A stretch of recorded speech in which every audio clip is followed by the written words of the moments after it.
High Ground police ಠಾಣೆಗೆ ಕಾಂಗ್ರೆಸ್ ದೂರು ಕೊಟ್ಟಿದೆ. ಕೆಪಿಸಿಸಿ ಕಚೇರಿ ಬಳಿ ಬಿಜೆಪಿ ಕಾರ್ಯಕರ್ತರಿಂದ ದಾಂಧಲೆ ವಿಚಾರಕ್ಕೆ ಸಂಬಂಧಪಟ್ಟಂತೆ ಕೇಸ್ ದಾಖಲಾಗಿದೆ. ಅಲ್ಲಿನ ಸಿಬ್ಬಂದಿಗೆ ಧಮಕಿ ಹಾಕಿದ್ದಾರೆ ಅಂತ ಆರೋಪಿಸಲಾಗಿದೆ.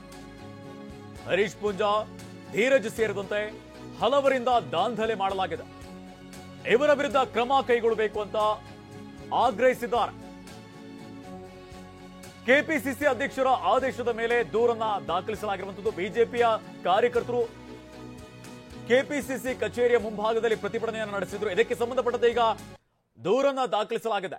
ದಾಂಧಲೆ ನಡೆಸಿದ್ದಾರೆ ಅನ್ನುವಂತ ರೀತಿಯಲ್ಲಿ ಕಾಂಗ್ರೆಸ್ ದೂರನ್ನ ನೀಡಿದೆ. ಕೆಪಿಸಿಸಿ ಕಚೇರಿ ಬಳಿ ಬಿಜೆಪಿ ಕಾರ್ಯಕರ್ತರು ಪ್ರತಿಭಟನೆಯನ್ನು ನಡೆಸಿದ್ರು, ಆಕ್ರೋಶವನ್ನು ಹೊರಹಾಕಿದ್ರು. ಇದೇ ಸಂದರ್ಭದಲ್ಲಿ ಪೊಲೀಸರು ಪ್ರತಿಭಟನಾ ನಿರತರನ್ನ ವಶಕ್ಕೆ ಪಡೆಯುವಂತಹ ಕೆಲಸವನ್ನ ಮಾಡಿದ್ರು. ಇದಕ್ಕೆ ಸಂಬಂಧಪಟ್ಟಂತೆ ಈಗ ಹೈಗ್ರೌಂಡ್ ಠಾಣೆಯಲ್ಲಿ ಕಾಂಗ್ರೆಸ್ ದೂರನ್ನ ನೀಡಿದೆ. ದಾಂಧಲೆಯನ್ನು ನಡೆಸಿದ್ದಾರೆ. ಕೆಪಿಸಿಸಿ ಅಧ್ಯಕ್ಷರ ಆದೇಶದ ಮೇಲೆ ಈಗ ದೂರನ್ನ ದಾಖಲಿಸಲಾಗಿದೆ. ಹೈಗ್ರೌಂಡ್ ಪೊಲೀಸ್ ಠಾಣೆಗೆ ಕಾಂಗ್ರೆಸ್ ಈಗ ದೂರನ್ನ ನೀಡಿದೆ. ಯಾರೆಲ್ಲ ಪ್ರತಿಭಟನೆಯನ್ನು ಭಾಗಿಯಾಗಿದ್ರು, ದಾಂಧಲೆಯನ್ನು ನಡೆಸಿದ್ರು, ಅವರ ವಿರುದ್ಧವಾಗಿ ಹೈಗ್ರೌಂಡ್ ಠಾಣೆಯಲ್ಲಿ ಪ್ರಕರಣ ದಾಖಲಿಸಲಾಗಿದೆ. ಇನ್ನು ಕೆಪಿಸಿಸಿ ಕಚೇರಿಯಲ್ಲಿದ್ದಂತಹ ಸಿಬ್ಬಂದಿ ಏನಿದ್ದಾರೆ ಅವರಿಗೆ ಧಮಕಿ ಹಾಕಿದ್ದಾರೆ. ಹೀಗಾಗಿ ಹರೀಶ್ ಪೂಂಜಾ, ಧೀರಜ್ ಸೇರಿದಂತೆ ಹಲವರ ಮೇಲೆ ಎಫ್ಐಆರ್ ದಾಖಲಾಗಿದೆ.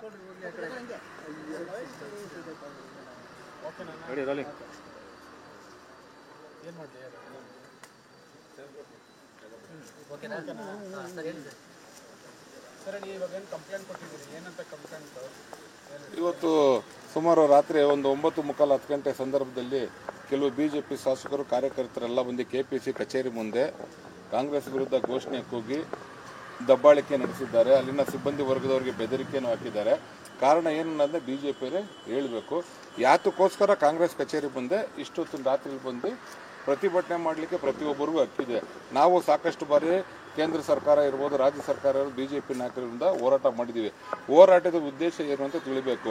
ಈಗ ಇಲ್ಲಿ ಬಂದಾಗ ಗೊತ್ತಾಗಿದೆ. ಇಲ್ಲೂ ಬಂದು ಸಾಕಷ್ಟು ಜನ ಬಿಜೆಪಿ ಕಾರ್ಯಕರ್ತರನ್ನ ಹೈಗ್ರೌಂಡ್ ಪೊಲೀಸ್ ಸ್ಟೇಷನ್ ಅವರು ಬಂಧಿಸಿದ್ದೀವಿ, ಅವ್ರನ್ನ ನಾವೀಗ ಕಸ್ಟಡಿಗೆ ತಗೊಂಡಿವಿ ಅನ್ನತಕ್ಕಂಥ ಮಾತನ್ನು ಹೇಳಿದರು. ಇಲ್ಲೂ ಸಹ ವಿರೋಧ ಪಕ್ಷದ ಉಪನಾಯಕರಾಗಿರ್ತಕ್ಕಂಥ ಅರವಿಂದ್ ಬೆಲ್ಲದ್ರವರು ಸಹ ಬಂದಿದ್ರು. ಅವ್ರ ಕಡೆ ಕೆಲವು ಜನ ಬಂದಿರತಕ್ಕಂಥವ್ರು ಭಾಳ ಕೆಟ್ಟ ರೀತಿ ವರ್ತನೆ ಮಾಡಿದ್ರು. ನಾವು ಹೇಳಿದಾರೆ ಅವ್ರ ಜನಪ್ರತಿನಿಧಿ ನಮಗೆ ಗೊತ್ತಿದೆ, ಈ ರೀತಿ ಎಲ್ಲ ವರ್ತನೆ ಮಾಡಬೇಡಿ ಅಂತ.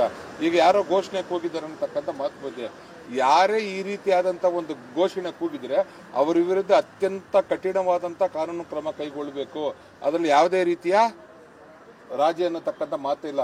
ಕರ್ನಾಟಕ ಇರ್ಬೋದು, ಭಾರತ ಇರ್ಬೋದು, ಯಾರೇ ನಮ್ಮ ರಾಜ್ಯದ, ನಮ್ಮ ರಾಷ್ಟ್ರದ ಅನ್ನ ತಿಂದು ನೀರು ಕುಡಿದಿರ್ತಕ್ಕಂಥವ್ರು ಯಾರೇ ನಮ್ಮ ಶತ್ರು ರಾಷ್ಟ್ರದ ಹೆಸರನ್ನ ಕೂಗಿದಾಗ ಅವ್ರ ವಿರುದ್ಧ ಕ್ರಮ ಕೈಗೊಳ್ಬೇಕು. ಅದರಲ್ಲಿ ಯಾವುದೇ ರೀತಿ ಇದಿಲ್ಲ. ಮಾನ್ಯ ಅಧ್ಯಕ್ಷರ ಆದೇಶದ ಮೇರೆಗೆ ಈಗ ನಾವು ದೂರು ಕೊಟ್ಟಿದ್ದೀವಿ. ಪೊಲೀಸವರು ಏನು ಸತ್ಯಾಂಶ ಇದೆ ಅನ್ನತಕ್ಕಂಥ ತನಿಖೆ ಮಾಡಿ ಇದು ಮಾಡಬೇಕು. ದೂರು ಯಾರ ವಿರುದ್ಧ ಏನಂತ ಕೊಟ್ಟಿದ್ದೀರಾ? ಈಗ ಇಲ್ಲಿ ನಾವು ಕಾಂಗ್ರೆಸ್ ಆಫೀಸ್ ಮುಂದೆ ಬಂದು ಯಾರು ದಾಂಧಲೆ ಮಾಡಿದಾರೋ ಅವ್ರ ವಿರುದ್ಧ ಕ್ರಮ ಕೈಗೊಳ್ಬೇಕಂತ ಇಲ್ಲಿ ಸಾಕಷ್ಟು ಜನ ಇದ್ದಾರೆ. ಯಾರು ಅಂತ ಈಗ ಹರೀಶ್ ಪೂಂಜಾ ಅಂತ MLA ಬಂದಿದ್ದಾರಂತೆ, ಧೀರಜ್ ಮುನ್ರಾಜ್ ಗೌಡ ಅಂತ ಬಂದಿದ್ದಾರಂತೆ. ಅದು ನಮಗೆ ಇಂಥವ್ರೆ ಅಂತ ಪರ್ಟಿಕ್ಯುಲರ್ ಇಲ್ಲ. ಕಾರ್ಯಕರ್ತರು ಬಂದ ನೋಡಿದೀವಿ ಟಿವಿಲಿ, ಆ ಫೋಟೋ ಸಮೇತ ಎಲ್ಲ ಕೊಟ್ಟಿದ್ದೀವಿ. ಯಾರು ಬಂದಿದ್ರು ಅವ್ರ ಮೇಲೆ ಕ್ರಮ ಕೈಗೊಳ್ಳಿ ಅಂತ ಹೇಳಿದೀವಿ.